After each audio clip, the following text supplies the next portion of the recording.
seja muito bem-vindo, seja muito bem-vinda a esse Aprenda em 30 Minutos. Aqui eu falo sobre perinatalidade e parentalidade para profissionais da saúde. O meu nome é Rafaela Schiavo e no episódio de hoje nós vamos falar sobre a prevenção da depressão pós-parto.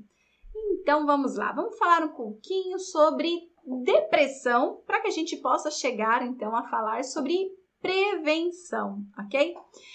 Olha só, durante muito tempo acreditou-se que a depressão pós-parto era a alteração emocional mais presente, né, em mulheres do pós-parto, porque era observado, né, muitas mulheres chorando, muitas mulheres tristes, muitas mulheres irritadas, né, com o pós-parto e que começou a aparecer na clínica, né, por conta de toda uma história que envolvia o mito do amor materno, de que toda mulher nasceu para ser mãe, que toda mulher fica plena e feliz, né, com a chegada de um bebê. E isso é muito difundido, as mídias sociais. Então, durante muito tempo se acreditou muito nisso, né? De que ser mãe seria instintivo, que não precisaria ser aprendido, né? E que o amor já nasceria imediatamente após o nascimento, né?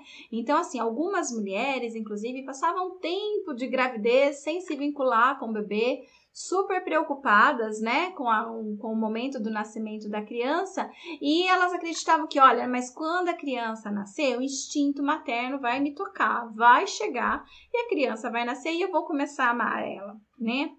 Mas a gente percebe que as coisas não são bem assim. Isso não é verdade para todas as mulheres. Tem muitas mulheres que sim, se vinculam com o seu bebê desde muito antes de saber qual é o sexo dele, né? Desde muito antes dessa criança ter um nome ou ter um enxoval ou qualquer coisa que o valha, né? Porque já existe na fantasia, na imaginação desses pais, né? E quando essa criança nasce, já houve a vinculação, essa mãe e esse pai já estabeleceram contato, já conversavam com o filho em útero. Então, quando a criança sai, ela pega esse bebê, ela namora esse bebê, ela fica super feliz com esse bebê, porque ela já vinha de uma gestação saudável, né? Sem muitas alterações emocionais aí, né? Então, facilita o processo.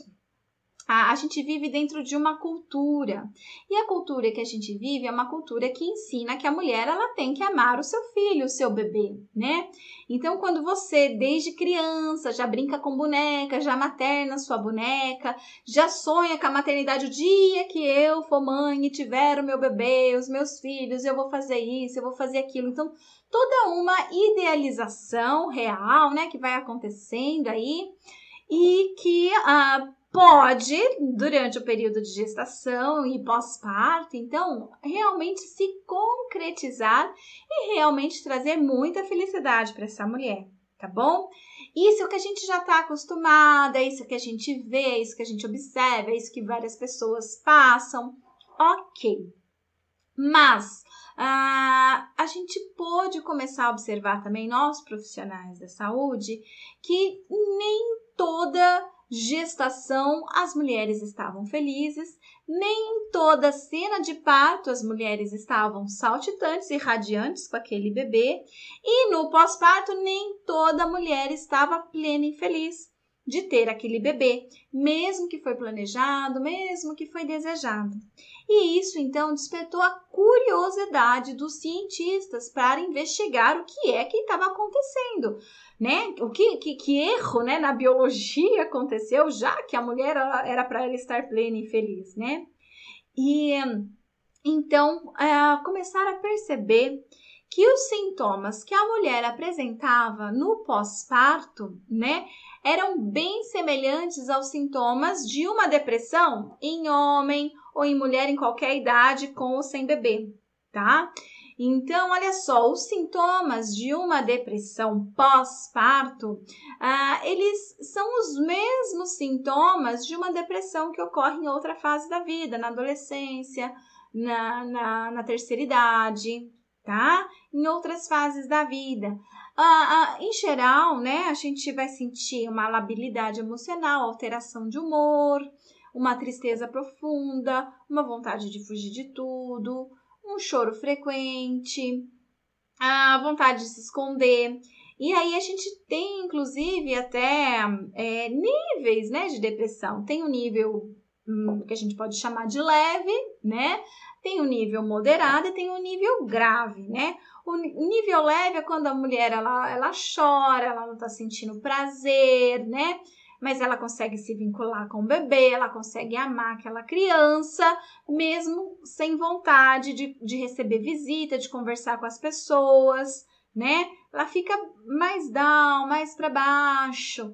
E que, se não for cuidado, ela pode ir para um estado, né, mais avançado aí, que é um moderado, onde ela já chora mais, onde ela já tem menos energia para cuidar do bebê, né? Onde ela já começa a guardar vários sentimentos para si, não começa a partilhar com mais ninguém, começa a ter pensamentos repetitivos acerca de um mesmo assunto. E o grave, né, que é quando realmente a pessoa não sai da cama, precisa de medicação, não quer nem tomar banho, não quer escovar o dente, não quer cuidar da criança, tem vontade de se matar, às vezes pode sentir vontade de matar o próprio filho, né, fazer o infanticídio, né, já em estados mais graves da doença, ok? Então, algumas pessoas aí que podem estar assistindo agora, podem estar achando que um dos sintomas da depressão pós-parto é a rejeição ao bebê.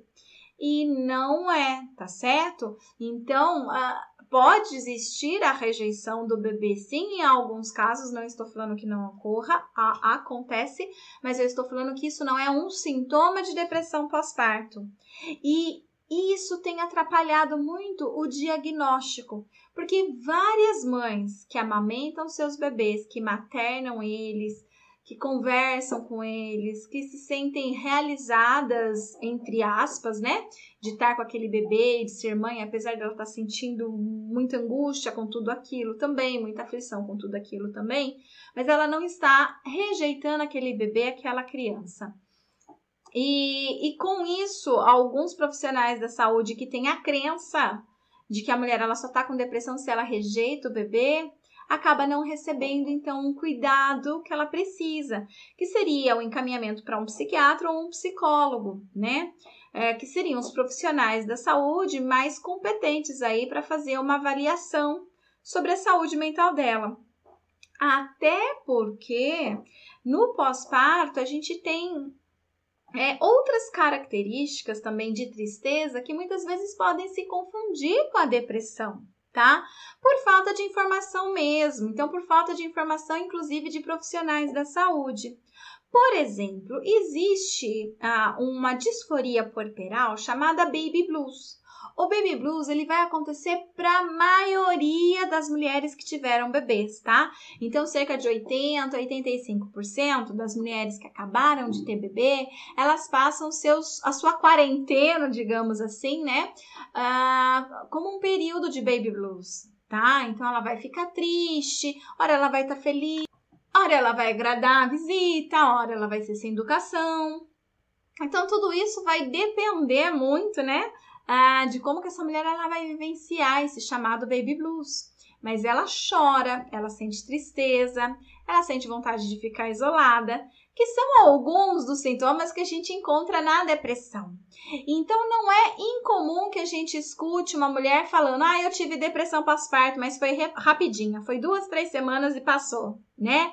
Um parceiro que vem e conta a história, então, nossa, minha mulher, ela teve depressão, mas foi bem rápido, ela chorou muito no começo, reclamou muito, mas um mês depois ela já estava morrendo de amor e estava tudo certo, né? Então, é muito comum que a gente escute isso exatamente porque são pessoas que não conhecem, né, o baby blues e não sabem que ele é normal, que ele é esperado e que ele vai acontecer para a maioria, tá certo? Diferente da depressão, né? A depressão não, a depressão é um transtorno. Existem 2 formas da gente poder fazer a avaliação. A gente pode avaliar os sintomas de depressão que é, por exemplo, que o psicólogo pode fazer ou algum outro profissional da saúde com instrumentos, né? Como, por exemplo, a gente tem um instrumento chamado EPDS, Escala de Depressão Pós-Parto de Edinburgh.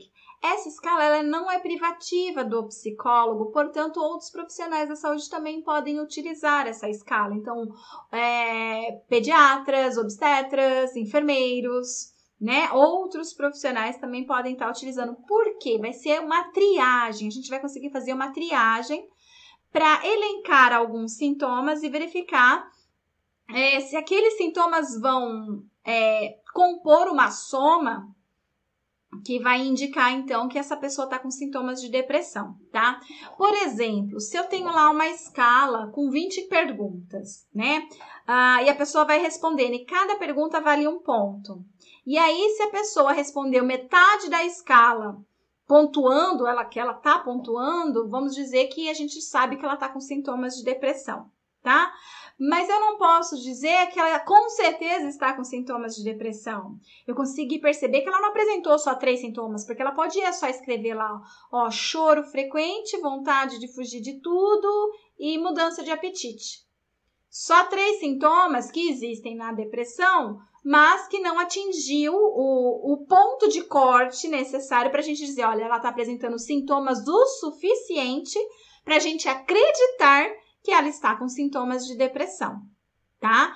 Então, é para isso que servem os testes, para que a gente tenha essa noção, essa ideia, né? Se os sintomas de depressão que aquela pessoa apresenta, eles são a nível suficiente para a gente desconfiar que ela realmente está apresentando uma depressão ou não, tá?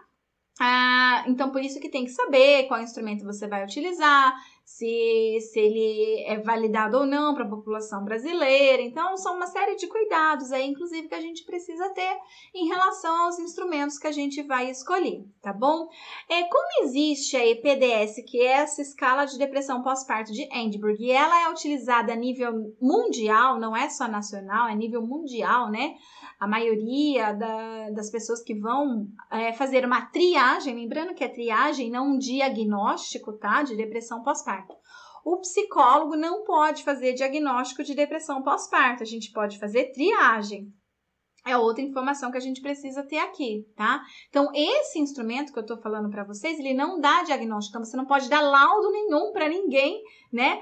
Afirmando essa pessoa está com depressão pós-parto, porque eu usei, né, um instrumento de depressão pós-parto, deu acima do número permitido, então a pessoa está... Não, você não pode dizer isso. Há uma alta probabilidade de ela estar, porque, né, pontuou lá para sintomas de depressão. Mas quem vai poder fazer, né, todo o diagnóstico para verificar se realmente é depressão, né, que essa pessoa está apresentando, é o psiquiatra, tá certo? É ele quem dá o diagnóstico e não outro profissional, tá bom? Isso é importante a gente também se atentar aí ao aplicar esses instrumentos que vão avaliar, né, sintomas de depressão, ok? Bom, que mais, gente? Olha só, se a gente pegar, então, essas mulheres, né, que estão apresentando esses sintomas de depressão, a gente já tem uma certa ideia, né, que, olha, tá uma depressão leve, moderada ou grave, né? E aí, se a gente percebe que a depressão, ela tá de moderado para grave, a gente tem sim que encaminhar essa cliente para um psiquiatra. Tá bom? Tem, porque ela vai precisar de medicamento. Principalmente se ela relatar lá que ela está com pensamentos suicidas ou até infanticida, né? Querendo tirar a vida do bebê ou a dela mesma, né? Ou qualquer outra pessoa.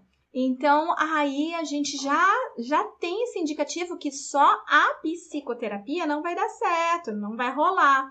E a gente vai precisar, então, de aí uma parceria, né, com um médico responsável, também um psiquiatra, né, que possa ser responsável na sua avaliação, no seu diagnóstico e que possa respeitar que essa mulher está no pós-parto e que ofereça para ela uma dosagem significativa para que ela possa ter o controle, né, do transtorno mental, mas também que ela possa amamentar, tá certo? Porque para muitas é de extrema importância esse momento da amamentação, é muito idealizado. E além de que a amamentação é um forte protetor para a depressão pós-parto ou agravamento da depressão pós-parto, por conta de todos os hormônios envolvidos aí no processo, né, da lactação, que a gente sabe que ela é fator de proteção para depressão pós-parto, né? Então, se a gente até sabe que alguma mulher tem algum indicativo aí que vai ter depressão pós-parto, a gente reforça a importância da amamentação, tá? A amamentação, ela é importantíssima nessa hora. Se a mulher fala assim, ai, não, meu leite secou, mas você queria amamentar? Ai, eu queria. Então, força, dá uma forçadinha, porque o que vai ligar a amamentação é a sucção do seu bebê, não é outra coisa e tal, né? Então, esse tipo de conversa é importante para que ela possa realmente, né, amamentar o seu bebê e ao mesmo tempo ir organizando os seus hormônios, tá certo? No seu corpo, porque muito da depressão pós-parto é por conta dessas disfunções hormonais, né? Essa desregulação hormonal intensa que acontece por conta da gestação, tá? Então, é importante a gente saber de tudo isso, sobre os instrumentos, né? Que baby blues não é depressão, que ficar triste após o pós-parto também não é depressão e às vezes nem é baby blues, né? É só uma tristeza, um luto que se faz, né? Olha, eu podia dormir o horário que eu quisesse, agora eu não posso mais. Olha, eu podia sair com os meus amigos, se eles me chamassem, agora eu não consigo, eu tenho que ficar. Então, sentir essa tristeza também, esse luto que se faz com as perdas, né? Que vem com a maternidade, não quer dizer que é algum transtorno mental, tá bom? Então, importante a gente definir essas três também. Mas o fato é que eu estava aqui contando para vocês que durante muito tempo, então, se acreditava que a mulher ela estava plena e feliz, e aí perceberam que ela começou a demonstrar, né, situações de desagrado, e aí foram estudar, perceberam que os sintomas eram bem próximos aos sintomas de depressão apresentados por homens e mulheres em outras fases da vida, e deram o nome, então, de depressão pós-parto. E aí a gente teve várias e várias pesquisas sobre depressão pós-parto, né?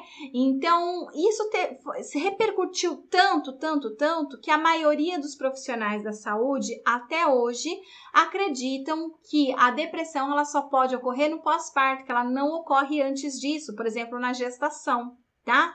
Então, isso ficou tão forte, que quando as pessoas vão convidar um psicólogo para dar palestra, eles sempre falam, você não quer dar uma palestra sobre depressão pós-parto lá pro pessoal, não sei o quê, né? Porque ficou muito forte essa ideia que a depressão ela só ocorre no pós-parto. Pois não, gente, não é. A depressão, ela ocorre antes do pós-parto, ela ocorre já na gestação, tá? Em geral, o que as pesquisas dos últimos anos descobriram? Que essas mulheres que estão com depressão no pós-parto, não é que elas apresentaram depressão pós-parto, mas elas apresentavam depressão desde a gestação, tá?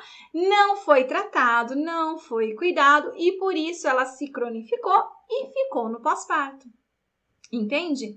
Então, esse ficar no pós-parto, né, é que deu a impressão que a depressão era só no pós-parto, principalmente porque as pesquisas, elas não eram como a gente chama de longitudinal, acompanhar o sujeito ao longo da vida, acompanhava ele num recorte, num momento, que era o recorte pós-parto. E aí você via lá 25% das mulheres com sintomas de depressão no pós-parto.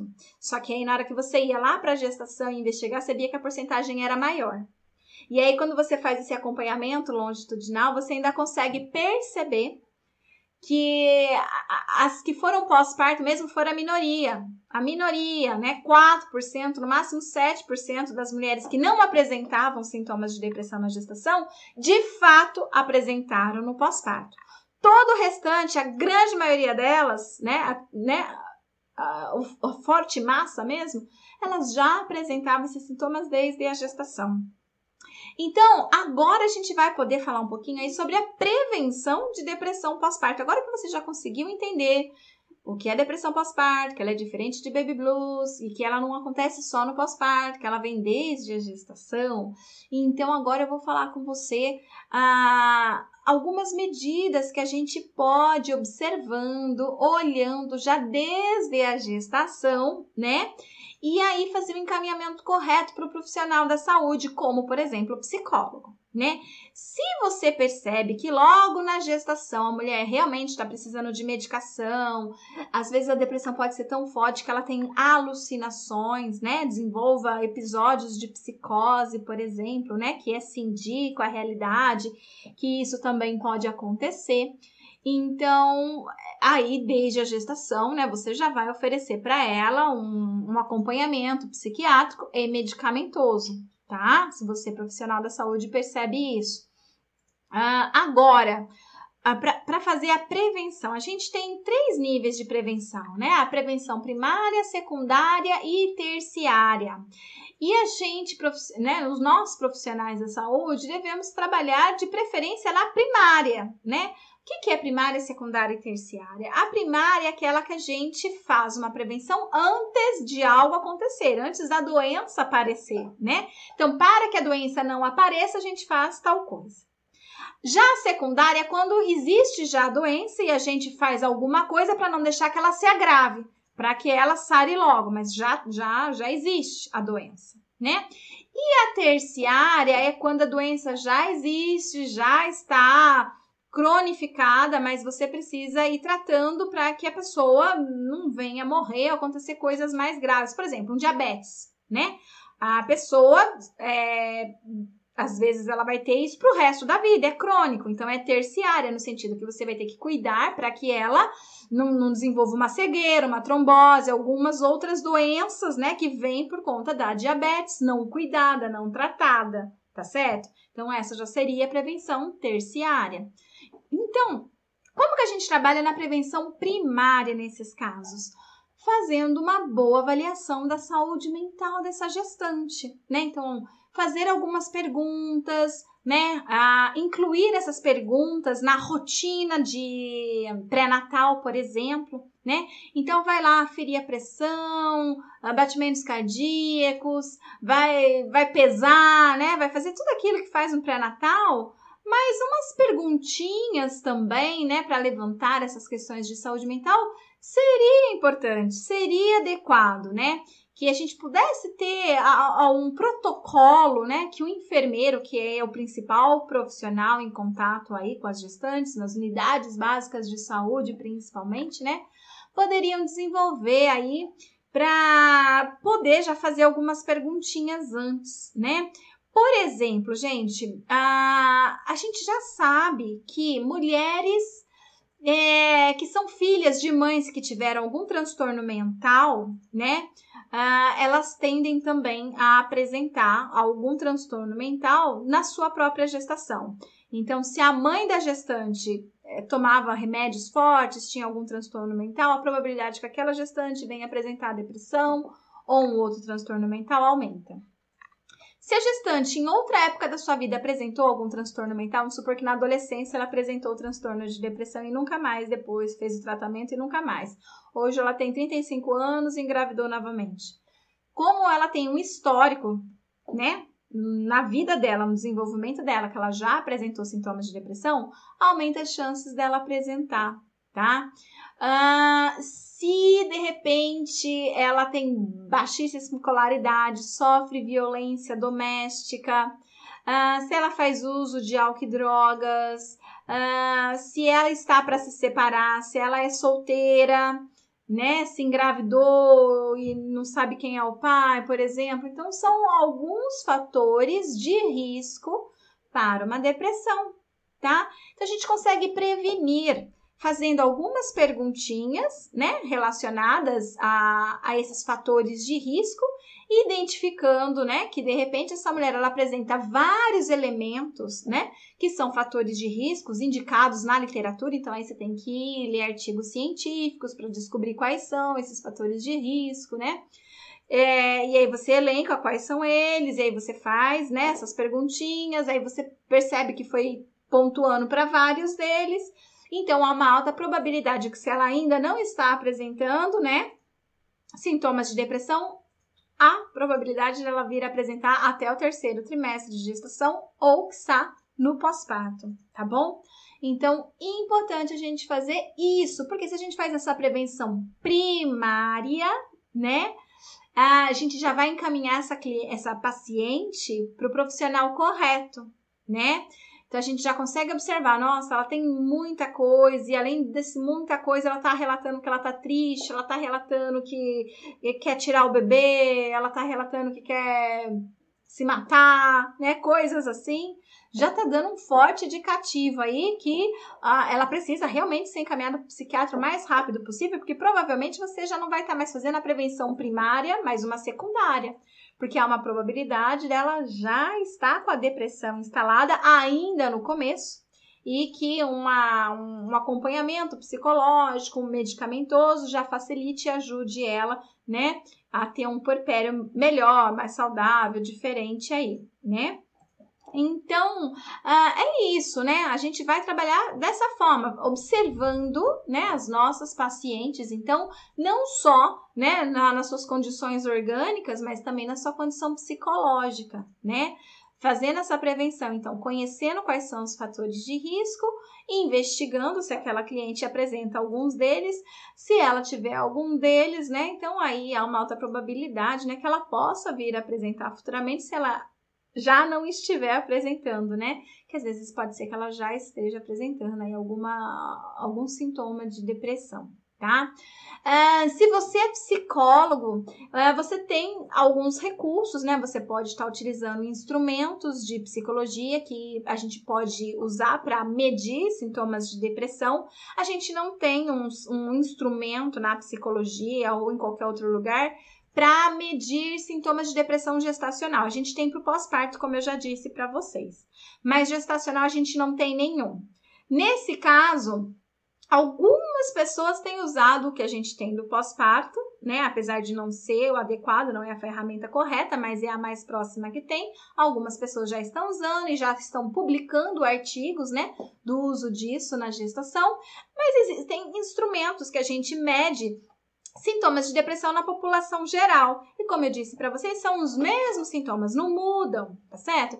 Então, você pode utilizar aquele mesmo instrumento que você, psicólogo, usa para medir sintomas de depressão na população geral, para medir, então, em gestantes. E ali você vai observar também, olha, de repente, o crivo, né, para dizer, olha, tem sintomas de depressão, seja o ponto de corte 10, ó, fez 10 pontos, ela tem sintomas de depressão, mas vamos supor que essa pessoa ela fez 5, 6, 7, 8 pontos.